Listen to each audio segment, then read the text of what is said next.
Hey guys, welcome back to the show. Today we are joined by a non-golfer, more of a social hack, but all-round good bloke, Mr. Leigh Hughes.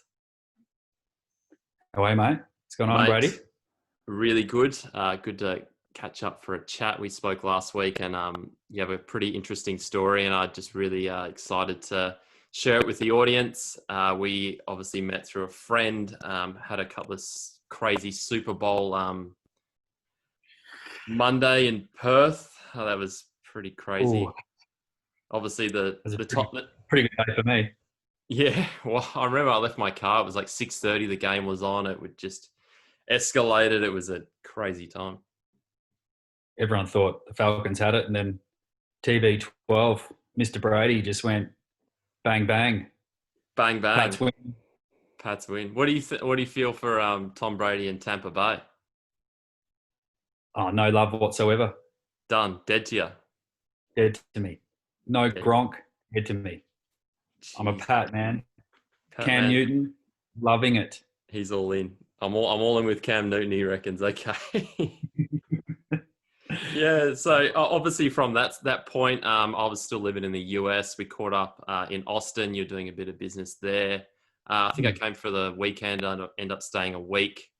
Kind of how these Australian Escalade things just escalate for sure. We had a pretty good time there.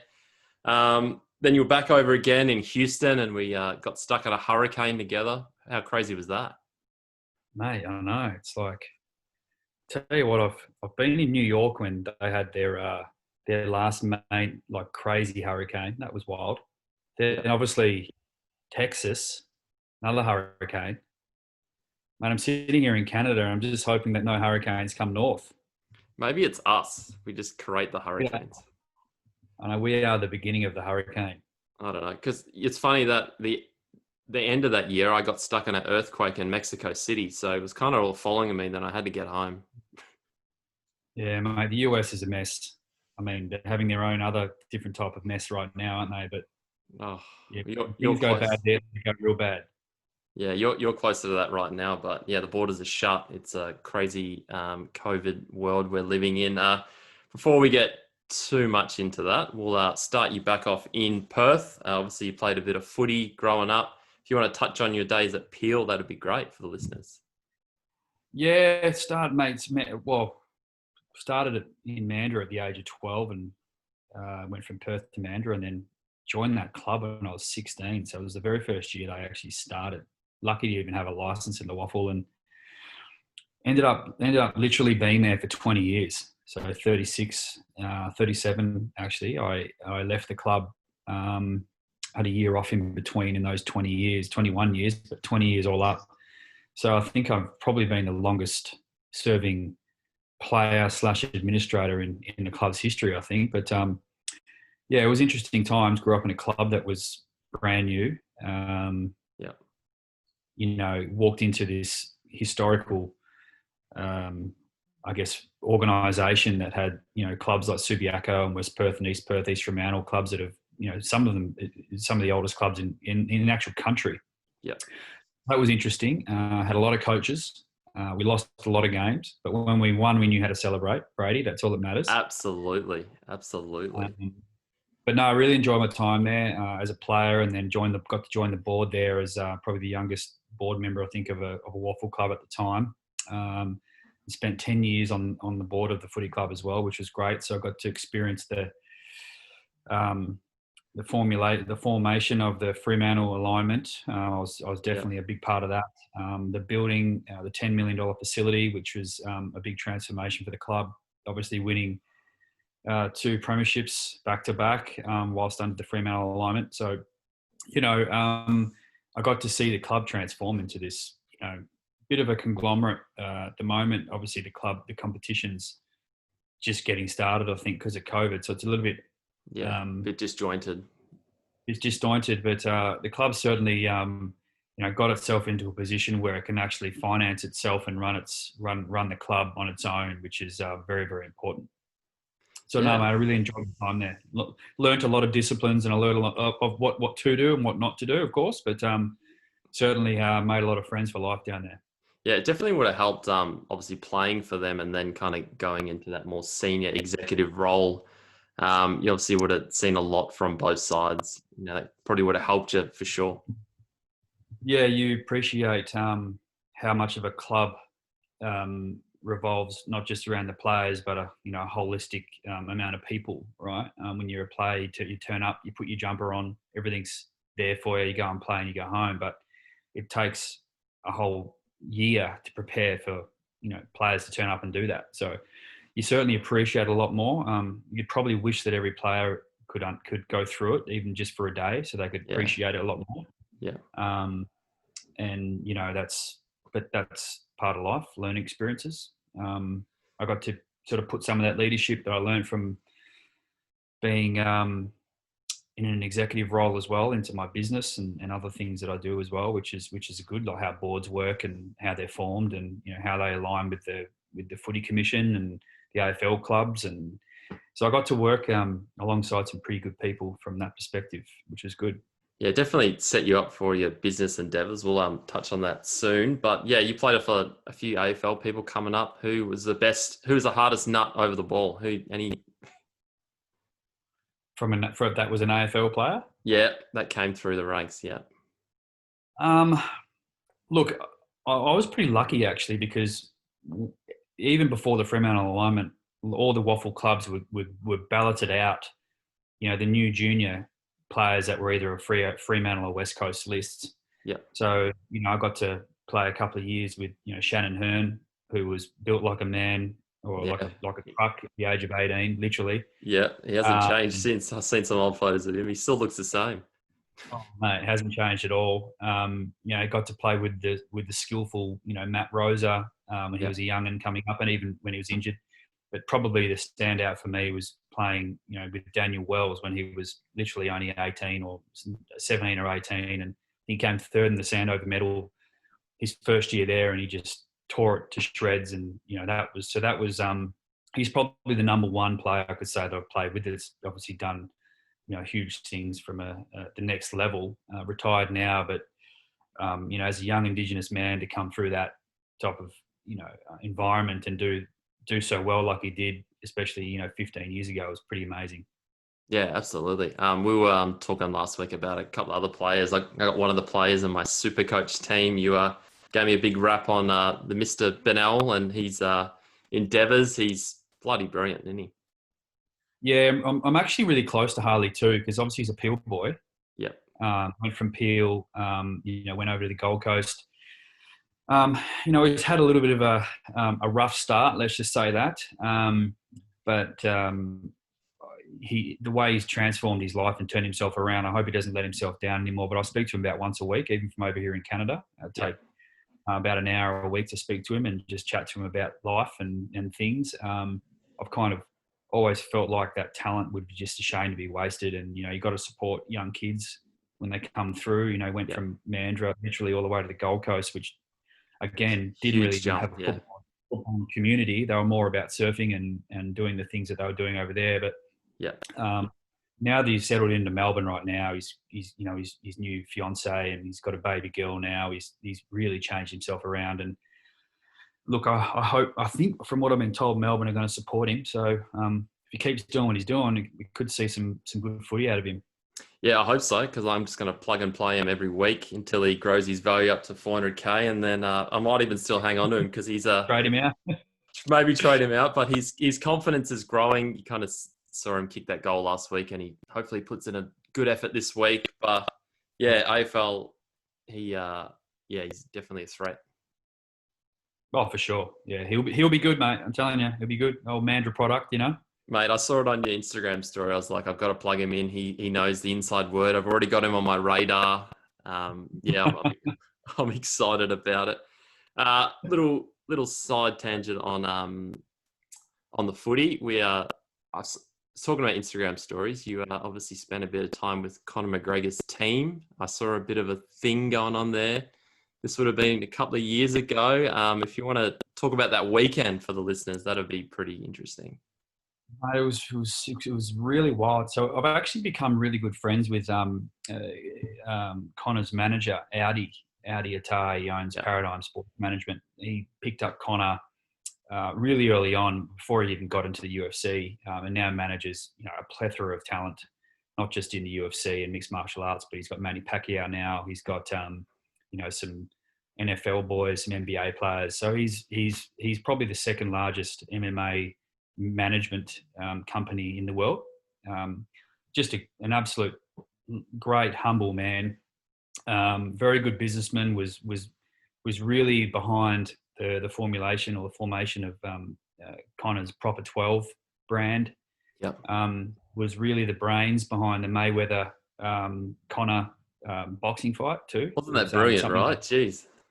Something that he had in his toolbox 3 years before it even happened. Okay, Conor's doing this. He's a double belt champion. How good would it be to see how he went in the big time? Never happened before. Let's see what MMA and boxing can do together. So extremely talented businessman. And I was just fortunate enough that, the next fight after I sort of met Audi and spent some time with him, he was against Khabib in Vegas, and he shot me a note and said, "Mate, would you like to come over?" And I was like, "Well, I'm in the US. My brother was coming over from Perth, actually." Yeah. So I was able to get him a ticket as well. And little did we know that we were actually not just given regular tickets, but we were given tickets in the clan, and we were on the same floor as Conor's parents and family, and we got to hang out and have drinks and do all the things that we needed to do with him and his management and his training partners and his team and stuff. So yeah, it was a pretty wild experience, mate. It got a little bit hair raising, obviously, when things happened the way they did in the cage and with Khabib, and wasn't very good for the sport, but the experience was like no other. So it was great. I can only imagine. I saw a couple of things from the weigh-in. Like, that stuff just looks unbelievable. Like him coming out. Yeah, mate, the videos and the photos that I've got are just like, I've got them sitting on the cloud, mate, backed up 4 different places just in case I ever lost my phone, literally, because it's a one-off experience that I don't think you'll ever get again. Even if they had a rematch, it wouldn't. I don't believe it would be the same electrifying experience, but you never know. You never know with McGregor. He might just pop up. He's still in good shape. He might. Who knows? Never know, my friend. Never know. You never know. But he's definitely branded himself so well. You've obviously got a lot of business experience from your younger days from your footy club all the way through, and you're meeting yourself and you're kind of integrating yourself with a lot of those things. Going back to where it all started, where'd you study? What'd you start? What started you off on this business endeavor? Did you always want to be in business, footy? Like, pretty much. Went to Curtin and just did the stock standard commerce degree, to be honest with you. Didn't really know what part of business I enjoyed or was going to enjoy the most. So the beauty about going there is they make you do everything in the first year, so until you choose and work out what you wanted to do. So I did that. I did 4 years of a degree there and walked out of there with my Bachelor of Commerce. But at the same time as doing that, I started an advertising agency, which was really focused around digital, social, and print. It was probably one of the very first integrated agencies, to be completely fair. I was going to say, would have been pretty... What year was that? That would have been quite early on the piece. Well, so I was 22, so yeah, it would have been 2002. Literally, websites were just a brand new thing. Just starting, yeah. So just started. So I was on that sort of the tipping point of advertising. Change from just typical print and TV media to then all of a sudden opening up this digital age. So got to work with brands like the West Coast Eagles. Got to work with consumer packaged goods companies, working within Woolworths and mining company, a lot of mining companies. A lot of sporting companies, retail shops. So I got to experience marketing strategically, top down, above the line, below the line, with all different brands. And the beauty about that is you're working with different managements, you're working with different types of structures and governance structures and all that. So then as I did that, and obviously learned a lot in that space and become a little bit more experienced, got into lecturing as well, did some lecturing at Curtin, got to do a lot of travel, obviously over East and international, working with brands that are sort of spread out over the different countries. So my 20s were really were really jam packed, to be honest, with a Yeah. lot of learning. Then sort of now I've obviously pivoted out of that and into sort of a more of a venture capital entrepreneurial type environment, living over here in Canada. Yeah, I definitely prompted. We kind of met just before you're going to move to Canada. You're touching in the US a bit, and then you really, yeah, pivot is the word of 2020 for sure. It's just that is the word, kind of just adapt or die. That's kind of what it is this year. Feels like. So yeah, you moved to Canada. Something to do with CBD oil. I kind of try to follow your whole story, Well, but you got a few different things going yeah, on. So yeah. So it was, sort of in the venture capital space, financing or helping companies, startups finance to become, either public or into more of a private equity funded model. And was fortunate enough to come over to Canada when I was sort of seeking it out, and obviously reconnecting my networks to be asked to get involved in a cannabis company. And of course, this sort of ties me back to my football stuff too. Having a lot of concussions and a lot of broken bones and all those yeah, types of things, understanding that CBD was more than just a joint that you put into a cigarette and smoked. It was more yeah, about using the oil and the cannabinoids to help you heal, whether it was from CTE, which is from major concussions, or joint pain, and the like. And now obviously it's like a nutraceutical. It's in lots of things now, from hemp in cereal to whatever. But so this was at the very, very beginning. So this is about 5 or 6 years ago, when really in the US it was just going on a tear. It was like a new age thing, an emerging market, still is. yeah, Tens of billions of dollar industry in the US alone just this year. Um, and yeah, got to work with probably one of the very first CBD companies ever listed on an exchange in the world, in California, yeah, global. So I got to understand the space. The NFL was touching on it, the NBA were touching on it, sports players were starting to become very focused on, the remedies that can be experienced from using the different types of products that you can take, whether it's from smoking or whether it's from literally using ointments and creams and capsules. yeah, Just immerse myself in that for 18 months whilst traveling back and forth, but at the same time working with a few mining companies and whatever, because that's typically what capital markets focuses on. And then got the opportunity to start one up from scratch, move over to Canada, finance it, take it public, and build out the facilities from scratch, and go through the whole supply chain. And yeah. mate, the first year of being here was just a very, very, very big learning experience, but took it on board, of course, made it worthwhile for sure. And now it's kind of just pivoted into not just that, it's, the biotech, healthcare, technology space. I think once you have a bit of a win with one, you can sort of replicate that model across other different verticals as well, which I've really enjoyed. But yeah, that was kind of how I got started.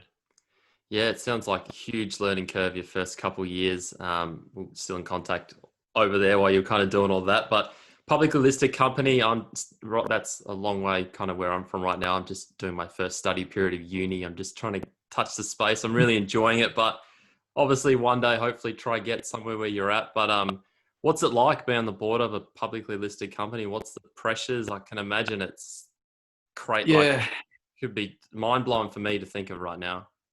yeah. Like I said, it's a major learning experience, and I think I was really fortunate. If I go back to when I had my agency in Australia, I actually had a lot of mining companies as clients, publicly traded ones. So I got to sort of understand a little bit how they would market their products or their projects, or and communicate with their shareholders. Obviously, you soon work out that you don't ever own the company; the shareholders do. So I got to learn a few nuances from how to get things done from way back, and of course, then just articulated it into the way where we work now. But yeah, the pressures are really full on. The first 2 years, I pretty much didn't take a step back, and it impacted on my health a little bit, unfortunately. But you've just got to definitely know when to say no and take a break. I think that's really important. But yeah, look, there's obviously serious responsibilities that come with being on the board of a publicly listed company, of course, you've got rules and regulations that you have to abide by. There's disclosure rules, and the smallest of thing can create major issues for you yourself and the company. So you have to take that due diligence effort pretty seriously. Otherwise, it could impact on your future as well. Absolutely. But I surround myself with seriously intelligent and experienced people, far more experienced than me, because I think that's really important. To be a little bit like you with golf. I'm sure if you got the opportunity to play 18 holes with a Tiger or someone like that, you just soak it all in and grow a third leg, just to do it. It's very similar in this industry. You sit next to a 40-year experienced chairman or someone that's director of a company. You just take as much of it in as you can.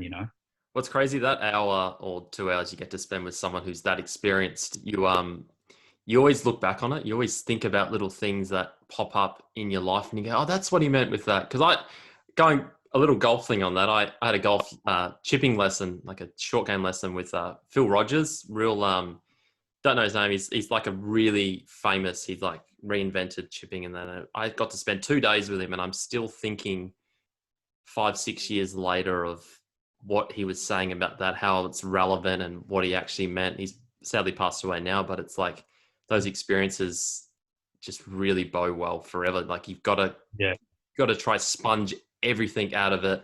One word in the wrong order, it's all the difference, really. It is, mate. Yeah. I think, like I said, it's like with footy, if you're a football player, like I was saying before, I wish that all players could go and do one day in the administration, because they'd probably act a lot differently as a player through their playing career. But in business, I think it's really easy to think that you're always right and the way it needs to be done. But if you just took a step back and just go, okay, this guy's definitely a lot more experienced, I'm just going to sit and learn and keep quiet for a bit and just do my apprenticeship the right way, things would change. But at the same time, there's nothing better than learning from a mistake, as long as it's not a majorly costly one or a wrong one, Or going to put you in jail or anything like that. Yeah. Or going to put you in jail, So, yeah, you got to be super careful. So what's a real broad question? What's the biggest thing you've learnt so far in business? Like if you just could wrap it down to a couple of things, what would you? Biggest thing I've learnt, mate, the biggest thing I've honestly learnt, and I've said this to myself multiple times, learnt this from so many people, is that there's nothing more important in business than being able to try and achieve a work-life balance, literally. Okay.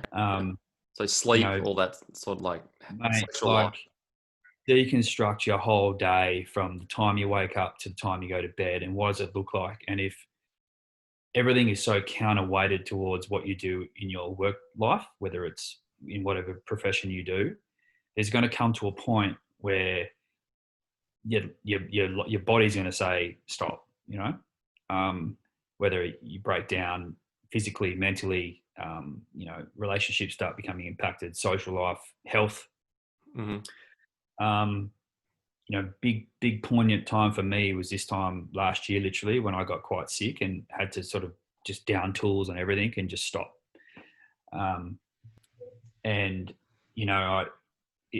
That was kind of the big sort of, I guess, the moment for me where I had to go, okay, I've really got to go and change and like preach what I teach, like this whole work-life balancing, because in business, you're no good to anyone if you're not physically or mentally like sharp or 100% on,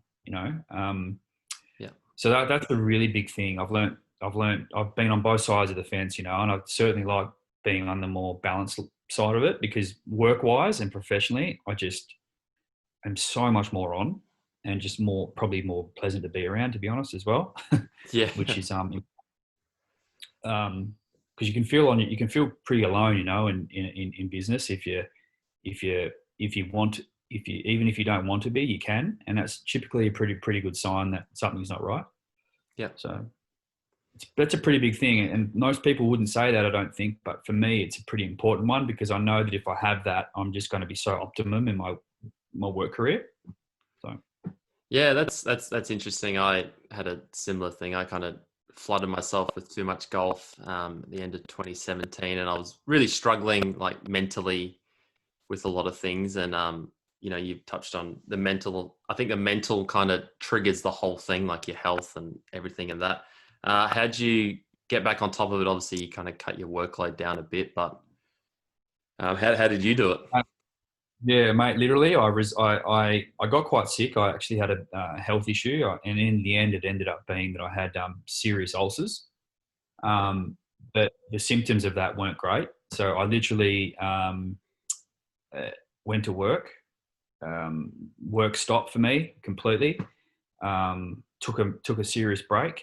When I say serious break, it was a real good few months, and just focused on everything to do with my health, which was really important. In saying that, though, at the very, very beginning, I had a little bit of an FU moment too, where I just probably drank too much and did that thing because poor bugger me, felt sorry for myself. But snapped out of that sort of, a couple of months later, and since then just really just focused on, everything, mate. Like I've been reading lots of books. I've been like seriously into nutrition, sleep, how I can get better sleep, meditating, using wearables to monitor my sleep, to monitor like how much, toxicity is in the air, literally like just crazy. Like I've maybe gone a little bit overboard, but at the same time makes me feel good. Well, you got to invest in yourself. I think that's not said Yeah, I've enough. been trying lots of different things too. Like fasting's been a huge one for me. Like I'm sort of into that intermittent fasting thing too, where I What, can till midday or something like that? 16 and 8. Yeah, I finish it. I like to try and stop eating at 8 p.m. and not start again until 12 the next day. And mate, I work Okay. out. Work exercise is obviously a huge thing too. But mate, I've just been reading lots of books and listening to lots of podcasts and listening to lots of when I'm running and doing things, like listening to just lots of different educational things, mate. Just making sure I'm reading every day. And mate, I've literally got a list that long, which I've shared with a few other guys like me, like they're in my that have been in my predicament in the past. And mate, like my brother is one. I gave him I've got my checklist, and I'm happy just to share it with people and just say, look, man, look, just try this. 1 to 10, just try it. These are some reference material to get. Read this book. Read this. Buy this. Get this diet. Blah blah blah. And it's been a big thing. Like it's allowed me to just be so focused on work wise. Like I was saying to you the other day, like it takes me back to my work thing. Like this whole COVID thing started in March. So I'm kind of lucky that I got sick, because I had that real big sort of Epiphany. stun to my life. This needs to happen. Yeah. What a lot of people probably experienced in March, which was literally lockdown, closed down, jobs like are at risk and all that. Yeah. Big shock to your life. I sort of had that, 9 months prior, 8 months prior. So for me in March, it was kind of I was completely fine with it, because I just had to adapt. I just adapted to whatever. How can I just make sure that I survive and thrive through it?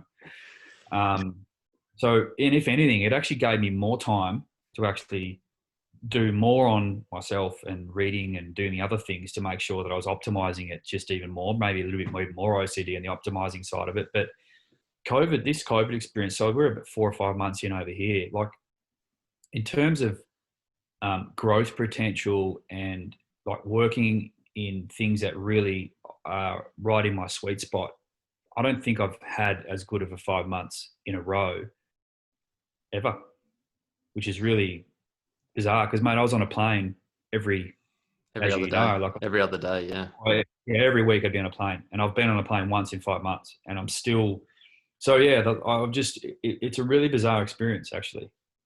Yeah, there's something to say about being on a plane and those big tin things that fly on your health. Like, there's not enough said about flight attendants on, the actual radiation. I think my partner's sister worked for Etihad, and they couldn't fly so much at a time because of the whole radiation levels that they're monitoring it. So no one's really monitoring the business people, like it's more of a self-diagnosis. Yeah, I had it's funny because as part of I went and saw a functional doctor, and I've been seeing him now for quite a while, but he got me to do obviously a significant blood test, with allergy tests and all those things in it too. And one of the things that he had me do was a heavy metals test. And they found that I had 15 times the amount of mercury and 17 times the amount of lead in my system. So I've had to go through this whole process of getting that all extracted out. But one of the things that he said was it was probably some of that, or a significant amount of that, was from flying. No way. Really? Yeah, really. So No one like, talks about it. No one says, "Oh yeah, you got a great life. You fly everywhere. You know, you're on the road all the time, different cities." It's like yeah, you're seriously impacting your health or potentially. it makes you wonder. And I think about like sports people too, like West Coast and Freo that are flying back and forth to Melbourne every, I don't know how many times, I think, or Brisbane or Sydney or anything like that. Like, it's going to come to a time where they're going to have to, if they're not already, like put some serious work into how that works. Or if you're on the PGA Tour, for example, flying different, all over the place, for a whole season. Well, I think of the NBA players. They those 7-game series. Obviously, they're in the Orlando bubble, but like it was Cavaliers, Cleveland, straight across to San Francisco, like every other day. Like they do that Yeah, for the whole year. yeah. In a tin bus, mate. In a tin bus. The tin bus. Going back to, so you've got a bit of a list. We won't break the list open right now, but what book are you reading right now? What's your favorite podcast? Well, I'm reading a book called the Biohacker's Guidebook. It's a book. I've heard of it. A guide to biohacking. It's like again, it's all about sort of self-awareness. It's about breaking down your entire mental, physical side of your health or your life. Just taking a few key points from nutrition to sleep and all those types of things. So I'm pretty into that stuff at the moment. A couple of Tim Ferriss books as well. You can't go wrong with them. Can't go wrong with the Tim Ferriss podcasts. Well, obviously, I'm on one right now. I listen to you regularly, Brady. I will say. I just have a bit of a yarn to talk about nothing really. It's just, you know what? Going back to my mental health, this is great for me. I'd like to. I don't think guys talk enough about. I used to like to write it all down, but to have a chat with your mates and kind of get it out in the open, it's really helped me. Good, mate. Yeah. I think guys don't do it enough. Girls just do it naturally. No. We don't. You're right, yeah, and you've had a couple of good usual. I've seen some usual suspects on your past episodes. I won't mention their names, so they've got a bit of a laugh. I've been listening to Joe Rogan for forever. Yeah, he's just got so much more to give than just MMA. Like some of his, scientists that he has on there, and his, FBI agents and seriously interesting guys that that are on there. I think that I love that, mate. I'm more than happy to drive 2 hours and just put a podcast on. It's the new reading a book on the go. That's kind of like the way you consume content. I think that you're not going to turn the radio on. You kind of get over songs after 5-10 minutes. So yeah, it's definitely a great segue to get your trip going. You do, mate. I listen. There's an app over here. I don't know if it's over there, called Blinkist. And I've heard about it. I don't have it here. Yeah, and I've been using it for 2 years. It's being able to digest it. It's an author that'll talk to the book to you in 7 minutes. 7 minutes. Any book. Yeah, and they take the key Coles notes out of every book, and they basically tell you the book as a story.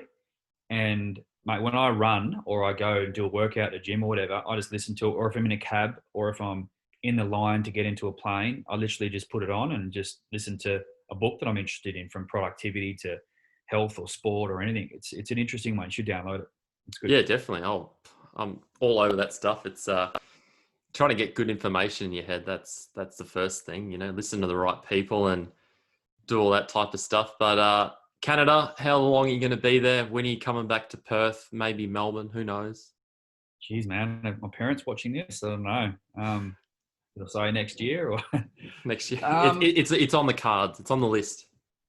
Look, to be honest, mate, like it takes a little bit of time, as to adjust into a different environment. I think when you move, you have your going away party and people have this idea of, or perception of, what it's going to be like on the other side. It's going to be new and exciting, and it is, but eventually, it comes to it. You get your settling point, and then you have to start to then fit in. And it's taken a little bit of time over here to just settle.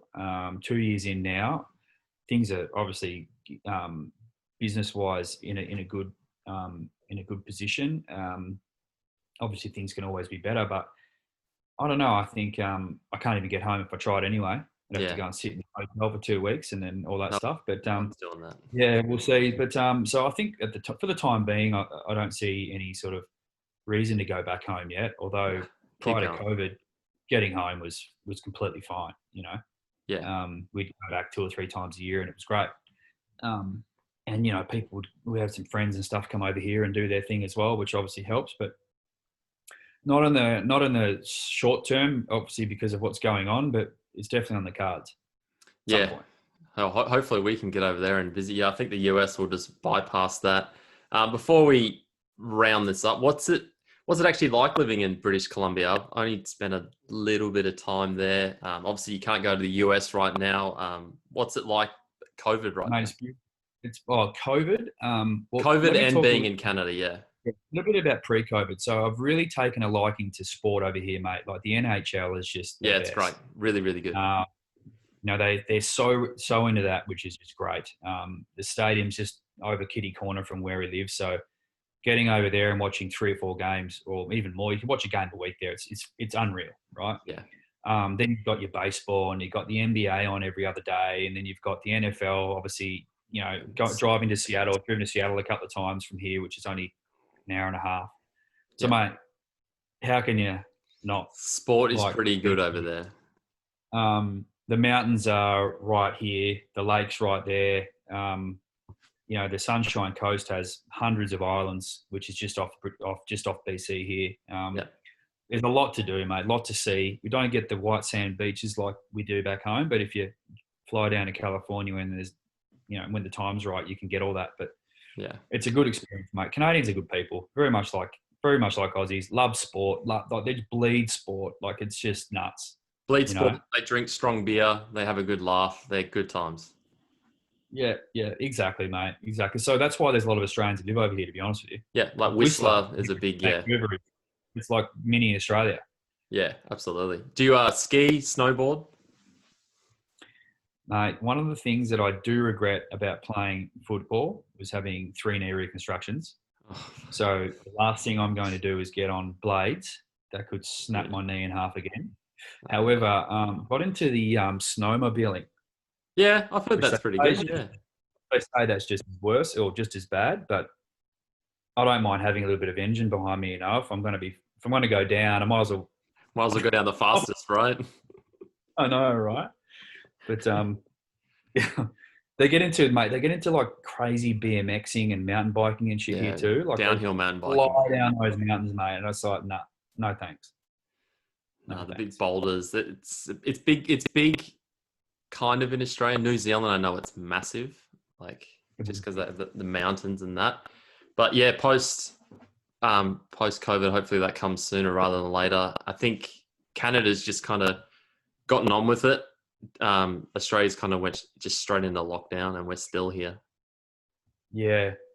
Oh, mate, like I said, the sport started again now. I'm actually getting the AFL here now because they play the AFL on TSN2, which is great. I get 2 or 3 games a weekend. I get to watch the golf. Golf's obviously up and running, which is great. Can still play golf here, which is brilliant. Just started to get back. Just got new Mizuno's, mate. So, I'm coming for you. Mate, you come for the tour. Yeah. Come for the tour. So I can't blame them, mate. And because it's summer, you can get out and play. So it's good. Till 11, I think it is. You can. The sun's up forever. Kind of, you guys are just wearing masks. I think we're not there yet. Everyone's starting to just wear masks. I think that needs to be more universal. But yeah, I think eventually we're going to have to pick it up and just get on with it. I think our economy is just going to battle if we don't. I guess, what's your opinion on it being from that side of the world, how we're doing it? We're just going deeper into a bigger recession, maybe. I don't know. Yeah, I don't know. Australia and New Zealand have actually been a pretty big talking point over here from an economical point of view. Everyone here seems to think that the model down there has been a good one. Of course, Melbourne right now is a different story, but look, right now I think it's all being propped up by subsidy. So personally, I think until everyone goes back and the subsidy stops, Yeah. we're not going to really know what businesses are going to survive until then. Because once the tap's turned off, then you're going to really see how bad things have gone or what the actual value of this whole problem has become. Yeah, So I agree. I don't know. I think I don't think it's going to be the greatest of times in the near future, but maybe I'm wrong. Hopefully, I am. Mate, There's but at the same time, people have got to adapt, right? Like we were talking about before. If you don't adapt, then you, again, if you're happy just to accept that, then I'm sorry, yeah, I think there's an opportunity, I think, for especially athletes like myself, people who their careers have been put on hold because of the global climate. I'm obviously pivoting into something else. I think there is an opportunity to do something. You kind of, I don't know. I think just waiting around is just not enough. You know? Can't wait, mate. Just got to get on with it, and this could be one of the biggest opportunities for our generation if you look at it in a different way, right? Yeah, Honestly, it's out there. There's something. You gotta just just open your horizons. There is some stuff there. I would have never really started this podcast if I hadn't like had the opportunity to actually stop. This is our second lockdown. I've had the chance to be more prepared for this. I've got my routine. I've got my study work life balance down pat. Playing golf a couple of times a week. So yeah, I'm a lot happier. And I get to chat to all my mates all the time. So it's weird. It'll be weird when I have the opportunity to travel again. Will I want to? Will I want to have it at a different level? Who knows? That's mine. yeah, mate. It's a little bit of the element of unknown at the moment, so we'll just have to wait and see, won't we? Mate, just do your best. Just do your best. Always, I think I might have left this out of the show notes actually, but I'd like to end this segment with a question. Obviously, you've known me a little bit now. You can ask me anything you like. Obviously, you know what the users want, but we'll try keep it maybe G-rated, PG, M. We'll see where we end up. Okay, you've asked me to ask you a question. Yeah. So most people just ask like, where do you see your life going? Blah, blah, blah. I'm waiting for a question that's like, what were you thinking at this moment with this or that? Like, I think that's the ones where it'll be a bit more juicier.